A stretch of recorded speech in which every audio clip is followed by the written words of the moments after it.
একদম সঁচা কথা কৈছে। আমাৰ কমলে খবৰ পালে নাই? নালাগে মোক খবৰ দিবলৈ। প্ৰথমে কেকে ছাৰক খবৰ দিয়ক, কেকে ছাৰে থানাত খবৰ দিয়ক। কনফাৰ্ম নহয়। এইটো কি কনফাৰ্ম হ'বলগীয়া কথা? আল্ট্ৰাচাউণ্ডৰ কোনোবা চিনাকি আছে নে? এই নপৰিবি কিয়? পাপাই খবলৈ ওলাইছ চ লাগেতো। মোক খবৰটো দিয়াৰ কাৰণে যদি তই বেয়াই পাইছ, বেয়া নাপাব ছাৰ।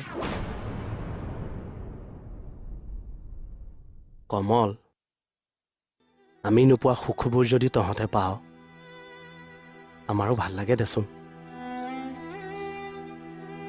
সেইকাৰণে তোক একো নোকোৱাকে ডাক্তৰৰ লগত কথা পাতিলো। আমি তোক নিজৰ বুলি ভাবো, তোৰ ভাল হোৱাটোৱে বিচাৰো দেচোন।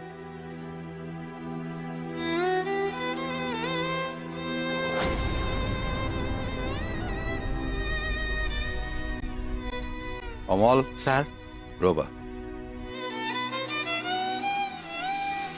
মোৰ ফালৰ পৰা ৩,০০০ এটা দিছো, খাটনিৰ আপুনি ১,০০০ এটা দিব। সোনকালে আল্ট্ৰাচাউণ্ডটো কৰাই ল'বা। হ'ব ছাৰ। এইটো ল, ৫০০ টকা ঘূৰি দি আছো।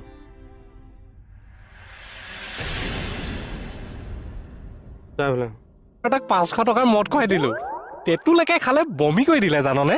সেইকাৰণে মই তোৰ পৰা ৫০০ টকা এটা পাওঁ। মদহে খুৱাইছ তই, বেলেগ বস্তু নাপালি খুৱাবলৈ? নহয়, মিঠাইও খুৱাইছিলো লগত, সেইটো কাৰণে বমি কৰিলে চাগে। কি দৰকাৰতো ৫০০ টকাৰ মদ খুৱাব লাগে যে? আৰে তহঁতৰ খবৰটো শুনি মই ফূৰ্তি পালো। ময়ো জানো চা দেউতাক নহম। কি মানে বৰদেউতাক। কি হ'ল? কি ভয় কৰিছো আপোনাক। বেছি কথা নকব কিন্তু। কি কৰিব আপুনি? কি কৰিব মানে? কি কৰা যায়? মাৰপিট হোৱালৈকে ৰওনে ধৰোগৈ।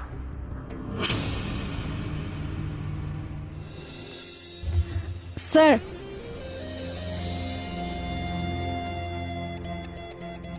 ছাৰ আপুনি মোক বেয়া পালে ন? আম চৰি ছাৰ, মই একচুৱেলি কথাটো নজনাকৈ সুধিলোঁ। এই নাই নাই, ছাৰ মোৰ ভালকৈ মনত আছে, সেইদিনাখন মই আপোনাৰ কথা কেকেদাক সুধিছিলোঁ আৰু মই সোধোতে কেকেদাই মোক তেনেকৈ ক'লে। চাওকচোন ছাৰ, মই কথাটো সঁচা বুলি ভাবি আছিলোঁ। সেইজন তেনেকুৱাই, তেওঁৰ কথা বেছি বিশ্বাস নকৰিবা। ছাৰ মই এতিয়াই ফোন কৰি কেকেদাক গালি দি আছোঁ। নালাগে নালাগে, এনেই মানুহটোৰ প্ৰেছাৰ হৈ আছে আৰু এইবিলাক কথা গম পালে মানুহটোৰ টেনশ্যন বাঢ়িব। খালি কথাটো তুমি মনত ৰাখি থবা, পিছত আহিলে ধৰিবা।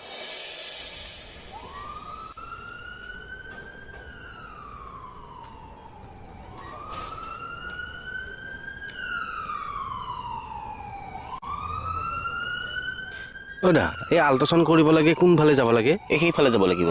আহ